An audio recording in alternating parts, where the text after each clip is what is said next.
Estas cosas les sucedieron, por ejemplo, y fueron escritas para advertirnos a nosotros, a los que han llegado al fin del tiempo. Así que piensa estar firme, mira que no caigas. Primera de Corintios 10, 11 y 12. Los eventos que sucedieron en el pasado quedaron registrados para que la iglesia que esté viviendo en los últimos tiempos evite las faltas que los antiguos israelitas cometieron, y estas lecciones son especialmente apropiadas debido a la proximidad de la segunda venida de Cristo. Los fines de los siglos. Esta expresión se refiere a la expiración de los grandes períodos pasados del trato de Dios con el hombre. La confianza propia es peligrosa.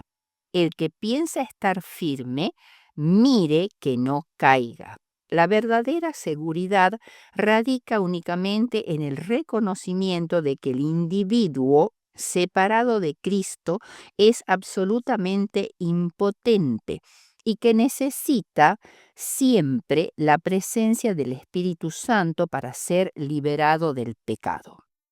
El peligro de caer en el orgullo espiritual es un mal especialmente importante cuando se vive en este periodo de la historia del mundo, cuando abundan las tentaciones en la complacencia de los apetitos carnales. En esta lección discerniremos el mensaje acerca del fin dentro de algunos acontecimientos reales e históricos en el Antiguo Testamento. En primer lugar, vamos a ver el acontecimiento de la creación. Paradójicamente, la crónica bíblica de la creación es quizá el mensaje más escatológico, es decir, que se refiere al fin de las Escrituras. Puesto que la historia tiene un comienzo, no es eterna, tiene también un final. Dios preside ambos momentos. La Biblia comienza con la creación de los cielos y la tierra por parte de Dios y termina con la creación de cielos nuevos y tierra nueva. Nuestro panorama del universo es que es un universo inigualablemente vasto. Nuestra Tierra es parte de un sistema de 8 planetas y muchos cuerpos más pequeños que circundan el Sol. Nuestro Sol es uno de los miles de millones de estrellas que hay en el universo y está a mucha distancia de cualquier otra estrella. La estrella más cercana a nosotros se llama Próxima Centauri y está a 40 billones de kilómetros. Si tratáramos de viajar a Próxima Centauri en un cohete yendo a más de 25.000 kilómetros por hora, nunca llegaríamos. Demoraríamos 175.000 años para llegar tan lejos. Y esta es la estrella más cercana. El universo es enormemente más grande de lo que cualquier astrónomo pudiera imaginarse.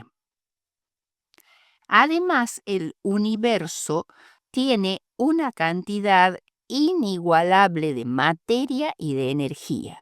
Las estrellas que se calculan en por lo menos 350 millones de billones son las estrellas visibles del universo y forman aproximadamente la 10ª parte de la masa del universo. El resto está en la forma de materia oscura, que incluye cuerpos muy pequeños o demasiado borrosos para visualizarlos, e incluye también los agujeros negros, que son tan masivos que ni siquiera la luz puede escapar a sus campos gravitacionales. Toda esta materia contiene enormes cantidades de energía. Cada estrella brilla intensamente porque produce tanto calor que los átomos brillan. Nuestro Sol tiene una temperatura de más de 15 millones de grados Kelvin, lo cual es suficiente para calentar nuestro planeta y proveer luz que les permita a las plantas crecer y producir nuestra comida. Este universo obviamente tuvo un comienzo. Es un universo diseñado de manera inteligente, de tal manera que tiene las condiciones necesarias para que exista la vida. En su estado original, la creación y la tierra eran hermosas y perfectas, sin enfermedad, dolor ni muerte. Luego fue infectada por el virus del pecado, la rebelión contra Dios. Entonces entró en acción el plan de rescate de Dios. El virus fue vencido cuando Jesús vino a la tierra a mostrar cómo era su Padre realmente y cuando murió para pagar el precio de la rebelión humana. Cuando Él venga de nuevo y destruya a toda la creación primera, se producirá la creación de un cielo nuevo y una tierra nueva, una tierra recreada donde Dios vivirá con su pueblo y nada de la maldad de la antigua tierra estará allí. Ya no habrá más muerte, llanto, ni clamor, ni dolor, porque las primeras cosas pasaron. ¿Cómo es el cielo? Cuando la gente habla del cielo, hablan de sentarse en las nubes, tocar arpas o cantar en coros. ¿Es así el cielo? ¿Cómo describe la Biblia el cielo? Isaías describe este futuro distante así: construían casas y las habitarán, plantarán viñas y comerán de su fruto. Ya no construirán casas para que otros las habiten, ni plantarán viñas para que otros coman, porque los días de mi pueblo serán como los de un árbol y disfrutarán de las obras de sus manos. No trabajarán en vano, no tendrán hijos para la desgracia. Tanto ellos como su descendencia serán simiente bendecida del Señor. Isaías 65, 21 al 23. El lobo y el cordero serán apacentados juntos. El león comerá paja como el buey y el polvo será el alimento de la serpiente. No afligirán ni harán mal en todo mi santo monte. Isaías 65, 25. Entonces los ojos de los ciegos serán abiertos y destapados los oídos de los sordos. Entonces el cojo saltará como un ciervo y cantará la lengua del mudo. Isaías 35, 5 y 6. Porque como los cielos nuevos y la tierra nueva que yo hago permanecerán delante de mí, así permanecerá vuestra descendencia y vuestro nombre. Y de mes en mes y de sábado en sábado vendrán todos a adorar delante de mí. Isaías 66, 22 y 23. Todas nuestras dudas, todos los enigmas, los dolorosos errores serán resueltos para siempre. La fe comienza con la fe en la creación, Hebreos 11:13, y termina con la esperanza en la promesa, Hebreos 11:39 y 40. El sábado será el broche de oro de la creación. El segundo punto que vamos a ver es el diluvio. Es el segundo acontecimiento después de la creación narrado en el Antiguo Testamento que también se refiere al escatón, es decir, a los eventos finales.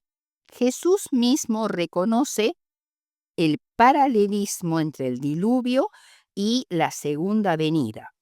Como fue en los días de Noé, así será la venida del Hijo del Hombre. Mateo 24:37. A pesar de la advertencia pregonada por Noé y el testimonio de la construcción del arca, los hombres siguieron con su trabajo habitual, sin considerar en absoluto los acontecimientos que estaban por ocurrir. Jesús dijo que esa misma despreocupación caracterizaría a los que vivieran en los días precedentes a su segunda venida. Sus actividades seguirán siendo esencialmente malas, como las de los antediluvianos. No entendieron o no se dieron cuenta. Por 120 años, Noé había advertido a los antediluvianos que vendría el diluvio. No es que no tuvieron oportunidad amplia de saber y entender, sino que prefirieron no creer. Se encerraron en la oscuridad de la incredulidad. Aquí el Génesis también apunta a lo que sucederá al final de la historia humana, porque Dios no permanece indiferente ante el mal existente actualmente en el mundo, sino que es sensible a dicha realidad. El juicio de Dios responde a la maldad de los hombres, que era mucha en la época del diluvio. Dios asume la iniciativa. Yo traigo un diluvio, dice Génesis 6:17. Dios recuerda a sus criaturas y expresa interés por ellas. También la generación que vive en el tiempo del fin se niega a creer en la historicidad del diluvio. Sin embargo, la inmensa catástrofe que puso fin a casi toda la humanidad fue preservada en varias tabletas mesopotámicas, lo que revela que el diluvio, realmente ocurrió en el pasado de la humanidad. En las tabletas mesopotámicas hay dos cosas que nos llaman la atención. Primero, la extrema longevidad de los llamados reyes antediluvianos, que vivieron, según estas tabletas, miles de años. Y en segundo lugar, la semejanza lingüística de los nombres de los reyes que aparecen en estas listas con el nombre de algunos patriarcas antediluvianos bíblicos. La lista de los reyes son largas soberanías que siguen hasta que una interrupción en la línea 40 del escrito quiebra la secuencia con la frase «y entonces vino el diluvio y cubrió la tierra». La lista de los reyes que reinaron después del diluvio tiene una característica común. Sus periodos de reinado son drásticamente menores a los miles de años que tenían los antediluvianos, los reyes antediluvianos, y ahora solo son centenares de años, lo mismo que ocurre en las cronologías bíblicas ante y postdiluvianas, en las que el promedio de vida de los patriarcas se va reduciendo paulatinamente de 900 años a valores menores de un siglo de existencia. La historia del diluvio no es como algunos minimalistas hacen suponer, como una mera leyenda mesopotámica copiada por el autor bíblico. Esa misma historia de una inundación universal aparece en decenas de culturas muy lejos de la Mesopotamia, como ser en la India, en la China, en Egipto y en México. Tribus africanas y aborígenes estadounidenses, andinos y brasileños también demostraban conocer el hecho de un día en el cual el mundo estuvo sumergido bajo las aguas. El diluvio no sorprendió al mundo por falta de información. Noé predicó durante 120 años a un mundo que se negaba a creer. El mismo Jesús reconoce el paralelismo entre el diluvio y la segunda venida, en Mateo 24:37. Dios no permanece indiferente ante el mal existente en el mundo, sino que es sensible a dicha realidad. El juicio de Dios responde a la maldad de los hombres, que era mucha, como dice Génesis 6:5. El acontecimiento destructivo es asumido por Dios, como ya lo hemos afirmado. Yo traigo un diluvio. El pequeño resto que se salva reafirma la continuidad de la existencia y el carácter sagrado de la vida al condenar la matanza de animales, el comer animales con su sangre, lo que representa la vida, el homicidio y el suicidio. Finalmente, el arco iris es una señal de perdón y el amor de Dios, con mensajes de descanso y esperanza, que además también rodea el trono de Dios como señal de su futuro reinado indiscutible e ininterrumpido sobre toda la tierra. El tercer punto es la historia de Sodoma y Gomorra. Segunda de Pedro 2, 6 y 7 dice: y si condenó por destrucción las ciudades de Sodoma y de Gomorra, reduciéndolas a ceniza y poniéndolas de ejemplo a los que habían de vivir impíamente, y libró al justo Lot, abrumado por la nefanda conducta de los malvados. Aquí Pedro habla de la catástrofe. Dice, reduciéndola a cenizas.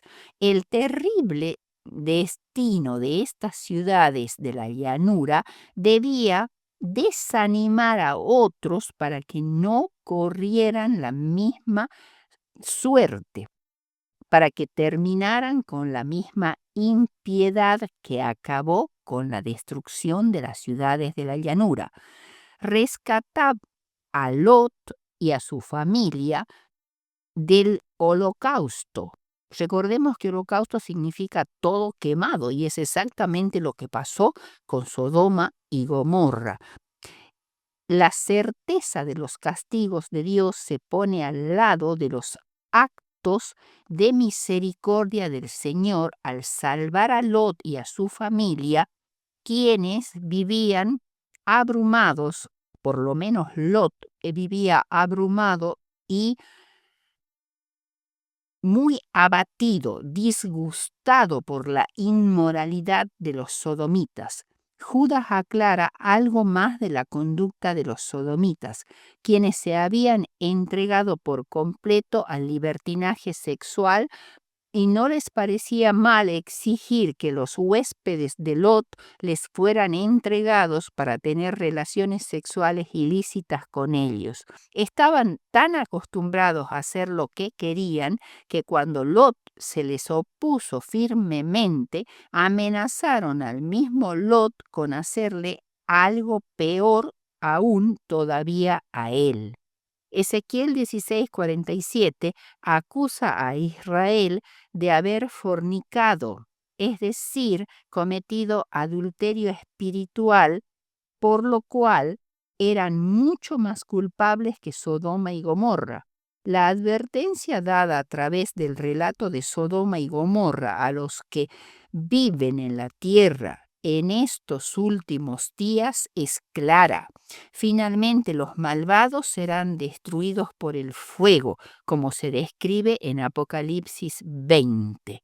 Haciendo una comparación entre Apocalipsis 12 y Apocalipsis 20, vemos que primero en Apocalipsis 12 Satanás es arrojado del cielo a la tierra, mientras que en el capítulo 20 es atado y arrojado en el abismo. Apocalipsis 23. Segundo, en el capítulo 12, Satanás es el engañador de todo el mundo. Apocalipsis 12:9.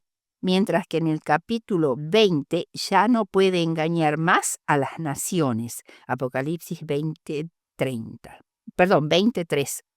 Tercero, en el capítulo 12 describe a los cristianos como mártires expuestos a la muerte, Apocalipsis 12:11, mientras que en el capítulo 20 es el tiempo de su resurrección, Apocalipsis 24 y 6. El capítulo 12 es un tiempo de maldición, Apocalipsis 12:12. Mientras que el 20 es un tiempo de bendición, Apocalipsis 26. De esta manera, Apocalipsis 12 revela la actividad del diablo en la historia de la iglesia, mientras que Apocalipsis 20 revela el juicio que pronuncia Dios sobre el diablo en la consumación final. Y esto está, digamos así, relacionado con la destrucción de Sodoma y Gomorra. Este evento del Antiguo Testamento, la destrucción de Sodoma y Gomorra, está inspirado y está dedicado a ser comparado con lo que va a suceder al final de los tiempos con Satanás, que va a ser arrojado al abismo y en una tierra totalmente destruida, devastada y deshabitada. Cuarto, el juez de toda la tierra. Génesis 18, 17 al 32. Abraham es llamado en las Escrituras el amigo de Dios. Segunda de Crónicas 27 y Isaías 41:8. Puesto que estaba tan encumbrado en el favor divino y en su comunión con Dios, el Altísimo consideró conveniente darle un conocimiento más íntimo de las obras y procedimientos del Eterno. En el versículo 18, Dios nos explica por qué es adecuado y propio informarle en cuanto al juicio que estaba por caer sobre las ciudades de la llanura. En primer lugar, por lo menos teóricamente, toda la tierra de Canaán pertenecía a Abraham, aunque en ese momento no era dueño ni del pedazo de tierra que sus pies pisaban. Si Dios, el participante principal y mayor del pacto, tenía el propósito de proceder afectando una parte de la tierra, Abraham, como socio menor que había demostrado ser digno de confianza, debía ser informado. Y en segundo lugar, esto era esencial, que Abraham comprendiera y aprobara lo que Dios iba a hacer, puesto que estaban implicados en esta destrucción de Sodoma y Gomorra, su sobrino tan querido Lot y su familia, algunos de cuyos miembros como resultado pronto perderían la vida. En tercer lugar, en el versículo 19, Dios revela que podría confiarse en Abraham, que él no traicionaría a Dios. La posteridad de Abraham también debía comprender a fin de que no compartiera el destino de Sodoma y Gomorra. Iba a ser el deber de Abraham transmitir a las generaciones futuras lo que sabía de los procedimientos de Dios con la raza humana. Como sacerdote, intercedía por su familia y como profeta instruiría a su familia en la teoría como en el ejercicio de la religión, siendo esposo, padre y supervisor benévolo, daba una dirección positiva a la vida social y religiosa de su numerosa familia. Dios podía confiar en Abraham porque él mandaría a su familia no mediante métodos dictatoriales, sino por un precepto claro y un ejemplo consecuente. Dios no nos debe una explicación, pero decide no ocultar sus motivos y planes a la humanidad. Lo mismo puede decirse del mensaje de los 3 ángeles que exhortan al pueblo de Dios a salir de Babilonia. Abraham, en su afán de salvar a los sodomitas y a su familia, se atreve a examinar el carácter de Dios. ¿El juez de toda la tierra no hará lo que es justo?, le dice. Apocalipsis 19 relata el regreso de Cristo en su segunda venida como Rey y Juez de toda la tierra, en los versículos 11 al 16. Los enemigos de Cristo del tiempo del fin son la bestia, los reyes de la tierra con sus ejércitos y el falso profeta, según Apocalipsis 19, 19 y 20. La bestia y el falso profeta fueron lanzados vivos dentro del lago de fuego que arde con azufre. La bestia representa a la Gran Babilonia, el papado con todas las iglesias apóstatas unidos, y los reyes de la tierra representan las fuerzas seculares y militares que lo apoyan. El falso profeta es el protestantismo apóstata que habla en nombre de la bestia en relación con la curación de la herida mortal de ésta. El lago de fuego, donde son arrojados la bestia y el falso profeta, constituye el primer lago de fuego del que habla Apocalipsis al inicio del milenio. Los acontecimientos descritos en el capítulo 20 de Apocalipsis siguen inmediatamente a los narrados en el capítulo 19. Aparece un ángel que desciende del cielo a la tierra con la llave del abismo.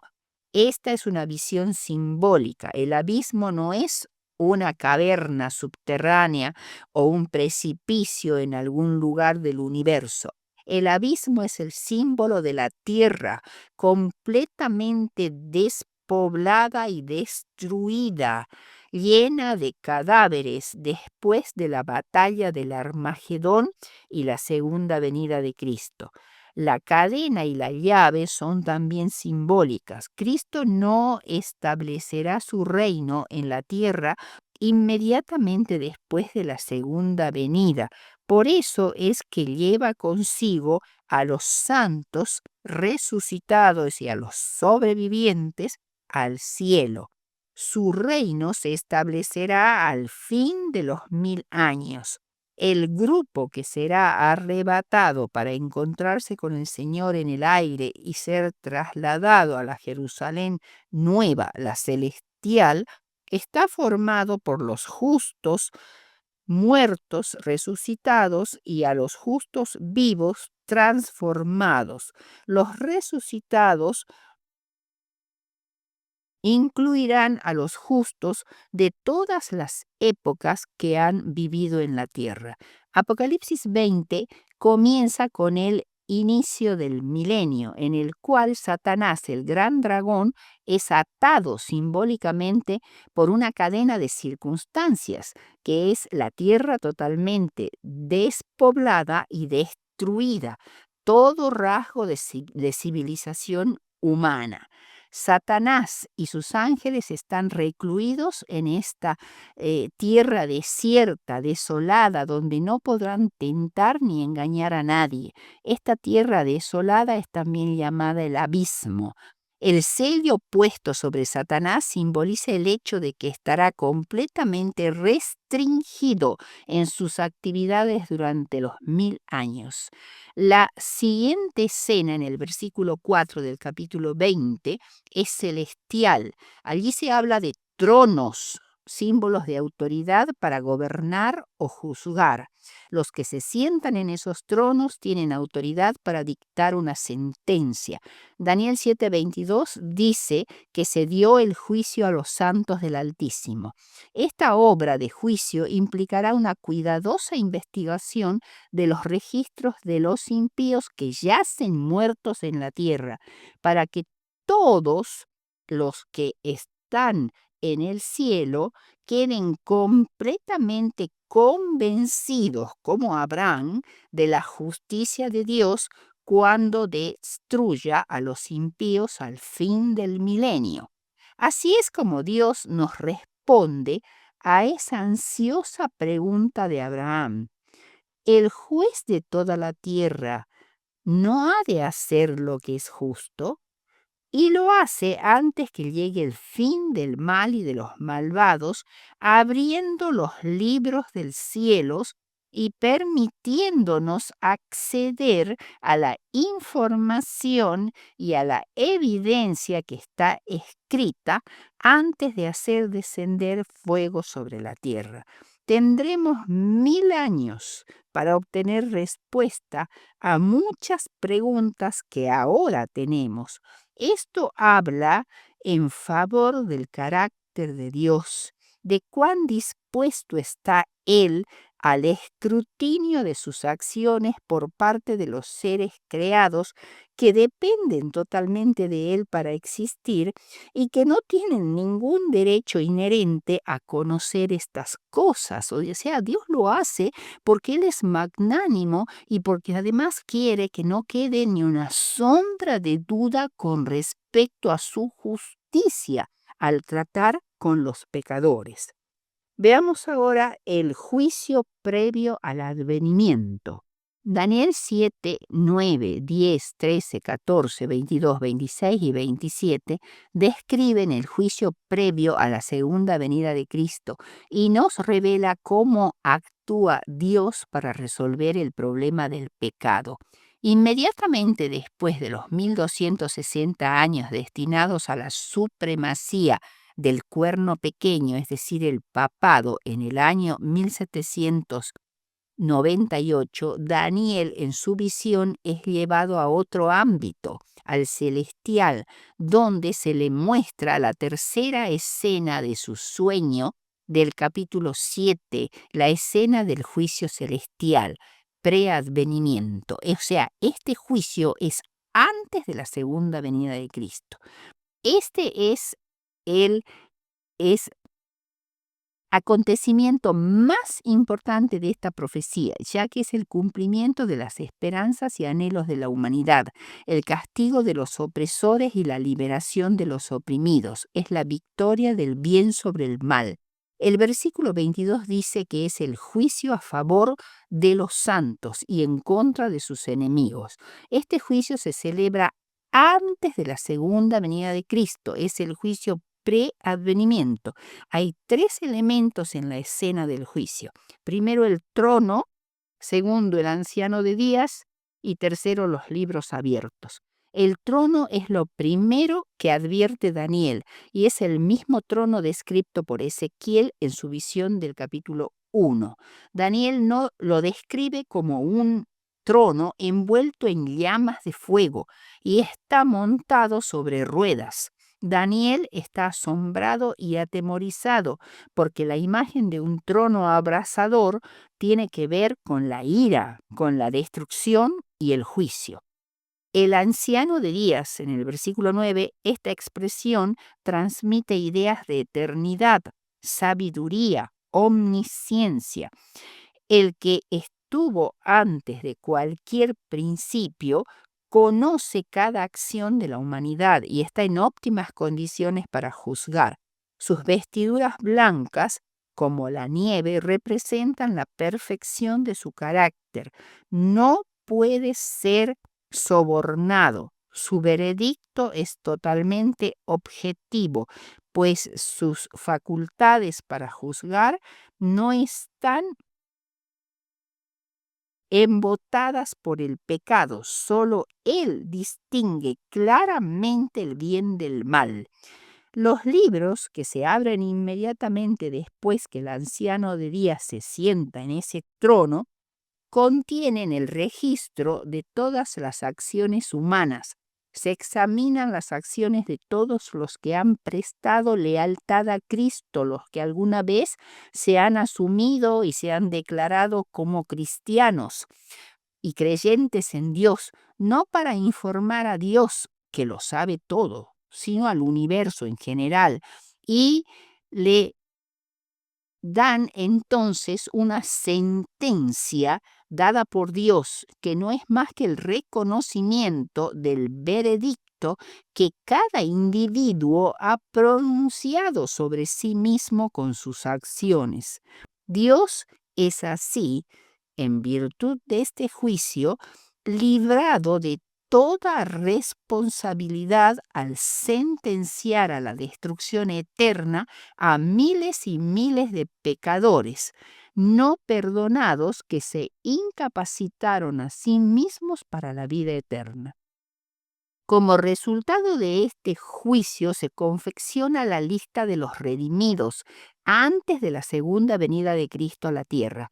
Y los libros son, primero, el libro de la vida, Apocalipsis 20:12, donde están escritos todos los que en algún momento se entregaron a Cristo, se hicieron cristianos o eran creyentes antes de la venida de Cristo, la primera venida de Cristo y su crucifixión.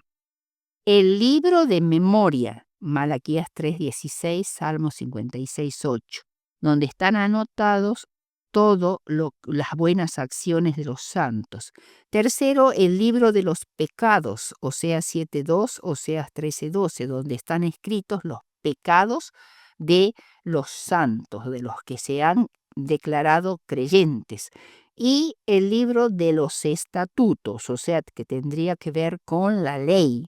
Primeros Escritos, página 52.